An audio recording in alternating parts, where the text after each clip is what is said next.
नमस्कार, मेरा नाम है नरपत। आज मैं लेके आया हूँ अर्थशास्त्र का चैप्टर 2 क्लास 10 के लिए। तो इस चैप्टर का नाम है भारतीय अर्थव्यवस्था के क्षेत्रक।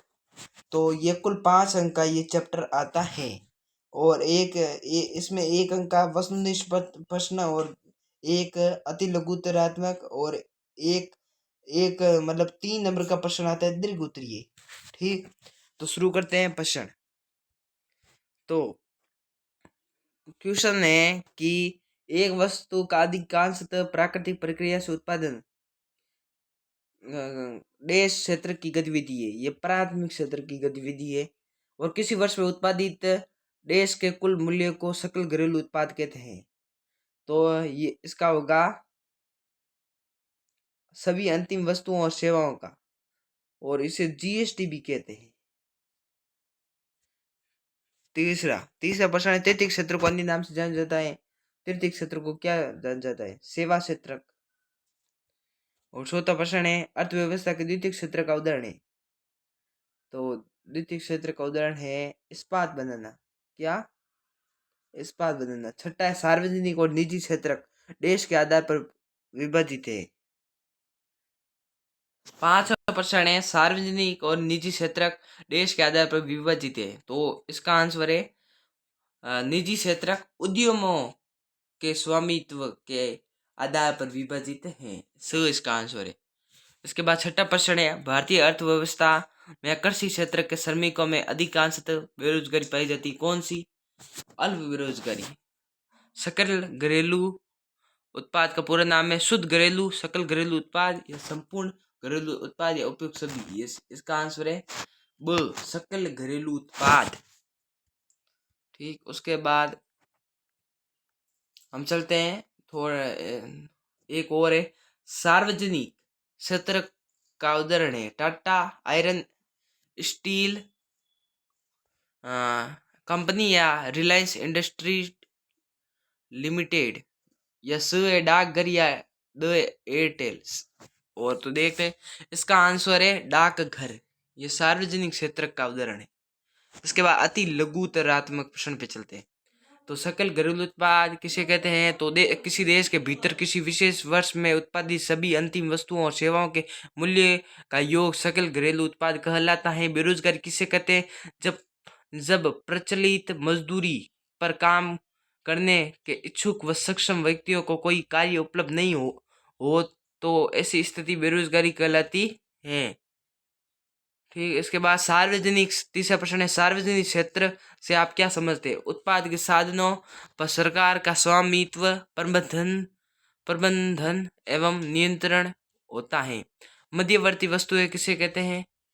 तो मध्य वे उत्पादित वस्तुएं जिनका प्रयोग उत्पादक कच्चे माल के रूप में उत्पादन की प्रक्रिया में करता है अथवा उन्हें फिर से बेचने के लिए खरीदा जाता है।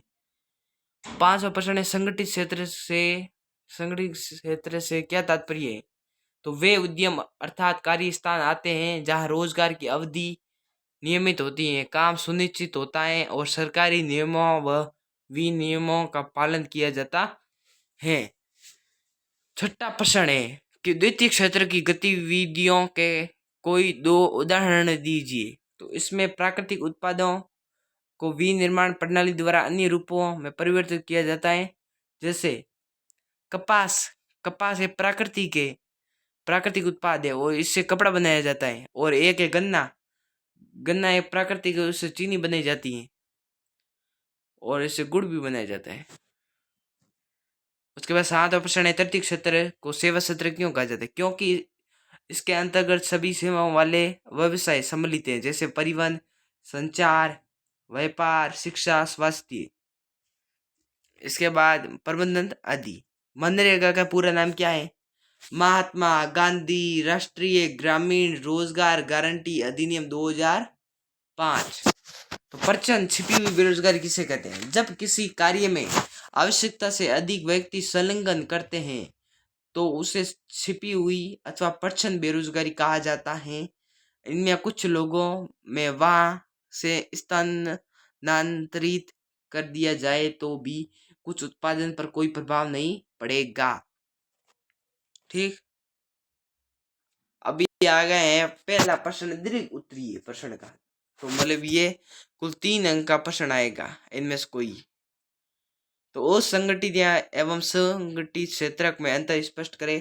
असंगठित क्षेत्र में आशय उन छोटी मोटी एवं बिखरी इकाइयों से हैं जो अधिकांशतः राज्य की नियंत्रण से बाहर होती हैं, जबकि संगठित क्षेत्र उस उद्यम या कार्य के स्थान से हैं जहाँ रोजगार की अवधि नियमित होती है, सरकारी नियमों व विनियमों का पालन करना होता है। और असंगठित क्षेत्र, तो असंगठित क्षेत्र की बात करें तो रोजगार की शर्तें अनियमित होती हैं, जबकि संगठित क्षेत्र में रोजगार की शर्तें नियमित होती हैं। असंगठित क्षेत्र में श्रमिक दैनिक मजदूरी प्राप्त करते हैं, जबकि संगठित क्षेत्र में कर्मचारी व श्रमिक नियमित रूप से मासिक वेतन प्राप्त करते हैं। इसके बाद अर्थव्यवस्था के तीनों क्षेत्रों का संक्षिप्त वर्णन करते हुए उदाहरण बताइए कि तृतीय क्षेत्र अन्य क्षेत्रों से भिन्न कैसे है। तो प्राथमिक क्षेत्र की बात करें तो पहले ऐसे लिखना है, अर्थव्यवस्था के 3 क्षेत्र निम्नलिखित हैं। पहला प्राथमिक क्षेत्र, जब हम प्राकृतिक संसाधनों का उपयोग करके किसी वस्तु का उत्पादन करते हैं तो इसे प्राथमिक क्षेत्र की गतिविधियां कहा जाता है। प्राथमिक क्षेत्र को कृषि एवं सहायक क्षेत्र भी कहा जाता है। भारतीय अर्थव्यवस्था में रोजगार की दृष्टि से प्राथमिक क्षेत्र की भूमिका अत्यधिक महत्वपूर्ण है। उदाहरण, गेहूं की खेती, मछली पालन, वनोपज इकट्ठा करना, खानों से खनिजों का उत्खनन, पशुपालन आदि। इसके बाद हम बात करते हैं आगे और है इधर तो मतलब उसके बाद द्वितीय क्षेत्र की बात करें तो इस क्षेत्र के अंतर्गत वे क्रियाएं सम्मिलित होती हैं जिनमें प्राकृतिक उत्पादों को विनिर्माण प्रक्रिया के माध्यम से अन्य रूपों में परिवर्तित किया जाता है। इस क्षेत्र में वस्तुएं सीधे प्राकृतिक से उत्पादित नहीं होती हैं, बल्कि निर्मित की जाती हैं। इसलिए विनिर्माण की प्रक्रिया अपरिहार्य है। यह प्रक्रिया किसी कारखाने अथवा घर में संचालित की जा सकती है। इस क्षेत्र को औद्योगिक क्षेत्र भी कहा जाता है। किसको? द्वितीय क्षेत्र को औद्योगिक क्षेत्र भी कहा जाता है। उदाहरण है फर्नीचर उद्योग, कागज निर्माण उद्योग, सूती वस्त्र उद्योग, लोहा इस्पात उद्योग, इंजीनियरिंग उद्योग आदि। उसके बाद तृतीय क्षेत्र की बात करते हैं। तृतीय क्षेत्र की बात करते हैं तो तृतीय क्षेत्र प्राथमिक और द्वितीय क्षेत्र के अतिरिक्त अन्य समस्त गतिविधियों को तृतीय क्षेत्र में सम्मिलित किया जाता है। इसके अंतर्गत वे क्रिया आती है जो प्राथमिक द्वितीय क्षेत्रकों के विकास में मदद करती है। ये गतिविधियां स्वतः वस्तुओं का उत्पादन नहीं करती हैं, बल्कि उत्पादन प्रक्रिया में सहयोग करती हैं। इस क्षेत्र में विभिन्न गतिविधियां वस्तुओं की बजाय सेवाओं का सृजन करती हैं, इसलिए इस क्षेत्र को सेवा क्षेत्र भी कहा जाता है। उदाहरण है अध्यापक, डॉक्टर, दूरसंचार, शिक्षा, रेलवे आदि। ठीक, अभी आगे चलते हैं। तृतीय क्षेत्र प्रश्न क्या था कि तृतीय क्षेत्र इधर आगे था, तृतीय क्षेत्र अन्य क्षेत्रों से भिन्न कैसे है।